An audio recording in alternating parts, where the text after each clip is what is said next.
This company secretly rules the world. There are a few incredibly powerful companies out there, and you've probably heard about a couple of them. ABC, Apple, and Koch Industries, for example. But there's a small chance you've never heard of this one, BlackRock. This company was founded in 1988, and in just over 30 years, it's grown to become widely acclaimed as the company that effectively owns the world, managing assets worth approximately $10 trillion. So what even is BlackRock? And how did a risk management company become the largest asset holder in the world, controlling the funds of potentially millions of ordinary people? BlackRock Inc. is an American multinational investment management corporation based in New York City. It started off as a risk management and fixed income institutional asset manager, eventually growing so large that it operates globally, with 70 offices in 30 countries and clients in 100 countries. So what's the story here? BlackRock was founded in 1988 by Larry Fink, who would go on to be the chairman and CEO, along with a few other people like Robert Escobedo, Susan Wagner, Barbara Novick, Ben Golub, Hugh Frater, Ralph Schlosstein. They must have made some deal with the devil, because within months, this business had turned profitable, and by the next year, the group's assets had quadrupled to $2.7 billion. The firm originally adopted the name BlackRock in 1992. That same year, the business was managing $17 billion in assets, reaching $53 billion by '94. BlackRock's rise was meteoric, to say the least. Over the decades, BlackRock would grow both organically and by its many acquisitions. By 2004, BlackRock's acquisitions would raise its assets under management to an insane $325 billion.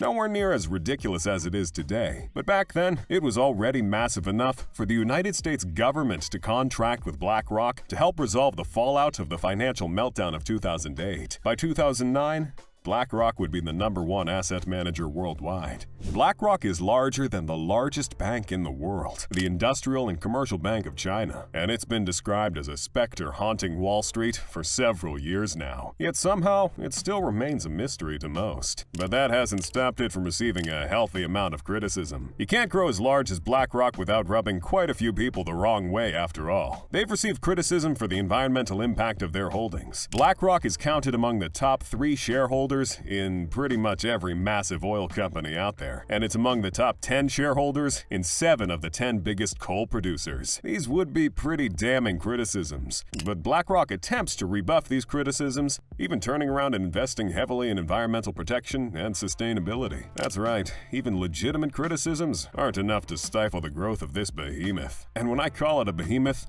I mean it. BlackRock manages several $1 trillion worth of assets, juggling approximately 10% of all financial assets worldwide. But its reach goes much further than just buying and holding stocks and bonds. BlackRock advises central banks, financial ministries, big investors like state funds, pension funds, and insurance companies. They also tap into their wealth of funds to invest in firms around the world. There's pretty much nothing in the financial market that BlackRock is not somehow involved in. From their headquarters in Midtown Manhattan, BlackRock pulls strings all over the world. In addition to holding huge stakes in big U.S. banks, they control significant shares in corporations on pretty much every continent. Whether it's producing cars in Germany, mining for iron ore in South America, or gold mining in Africa, BlackRock does it all. So how exactly do they do it all? The financial sector is always changing. What might have worked out a few years ago certainly won't work today. This is something BlackRock is keenly aware of. So they went ahead and developed an incredibly powerful software platform to help face these changing tides, and they named it Aladdin. Aladdin's job is to perform risk analysis for BlackRock's clients. It receives sensitive data from important institutions like banks and insurance companies and uses it to make the high-stakes risk analysis people pay BlackRock exorbitant amounts of money for. Aladdin is a network of 5,000 computers. Its job is to monitor millions of trades and analyze their clients' portfolios for 24 hours every day, going into every possible scenario and pinpointing with a terrifying amount of accuracy what might go wrong, providing some incredibly accurate levels of risk analysis. This software is so ubiquitous, it's basically become the central nervous system for some of the largest investment companies out there, and I reckon you've probably never heard of it. Aladdin doesn't just function for risk analysis, however. It provides much more for BlackRock. This software grants them access to sensitive data from important institutions like banks, pension funds, and insurance companies from around the world, basically providing them insight into the management of about $20 trillion worth of assets, on top of the gargantuan $10 trillion in assets BlackRock already manages. With access to such wealth and information, BlackRock has placed itself in a rather cozy position in the global economy. It has shares and voting rights in many of the biggest European companies, in sectors such as energy, oil and gas, transportation, and food. You know, the kind of stuff society needs to continue functioning. Trust me, BlackRock's grip over society goes way deeper than you might think. It holds public debt in the form of bonds. It holds the pension funds for a vast amount of people, and it has political power too, routinely working as an advisor for entire governments. Central banks invite BlackRock to audit regular banks and advise them about management. When the institution that controls the entire financial apparatus of a whole country has you on speed dial, you're playing in a league of your own. The ironic twist here is that since BlackRock is so massive, they are often a major shareholder in these same banks the central banks want them to audit and advise. This means that during these meetings, BlackRock is literally sitting on both sides of the table, advising the government on managing banks they already own. And even if that wasn't the case, this just grants BlackRock further access to privileged and to highly sensitive information that'll serve to make them even richer. So who was the main man responsible for bringing this juggernaut into existence? And how rich must he be now? If you want to know who to thank and/or blame for the creation of BlackRock, that person would be billionaire Larry Fink. Fink has always been known as the guy who wanted more than he had, and as someone who knows the markets inside and out. A powerful combination, to say the least.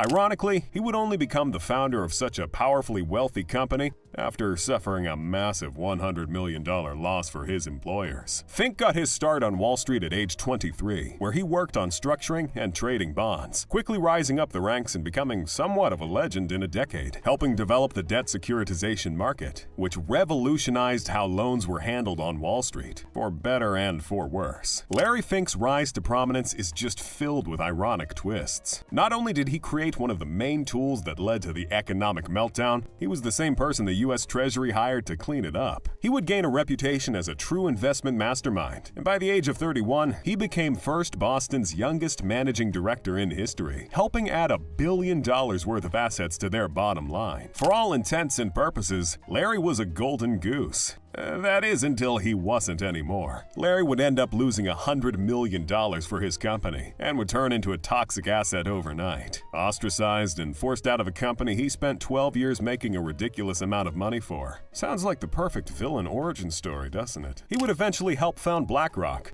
turn it into the giant it is today, not without a few hiccups along the way, of course, but one thing's for sure, Larry Fink certainly bounced back. He's worth over $1 billion.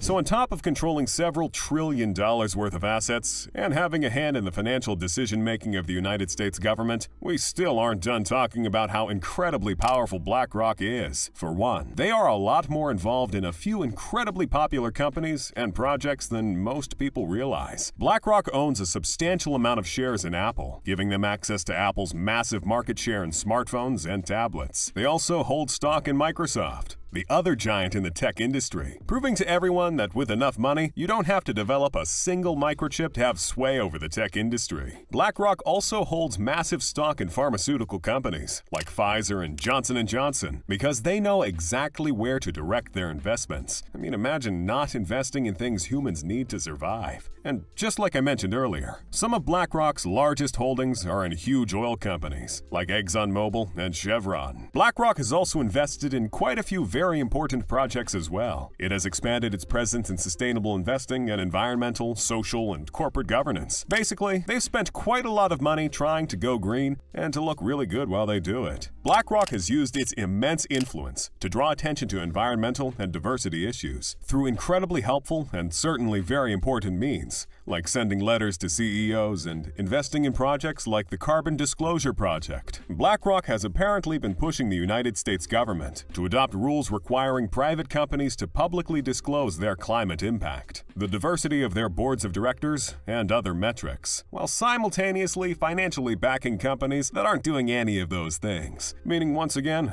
BlackRock sits at both sides of the table. But hey, they can't really help it. They're just that powerful. So did you know about the company that secretly rules the world? Do you think there's any company out there that rivals BlackRock? If you enjoyed this video, you should click on a video on the screen. It's plenty insightful as well. See you there.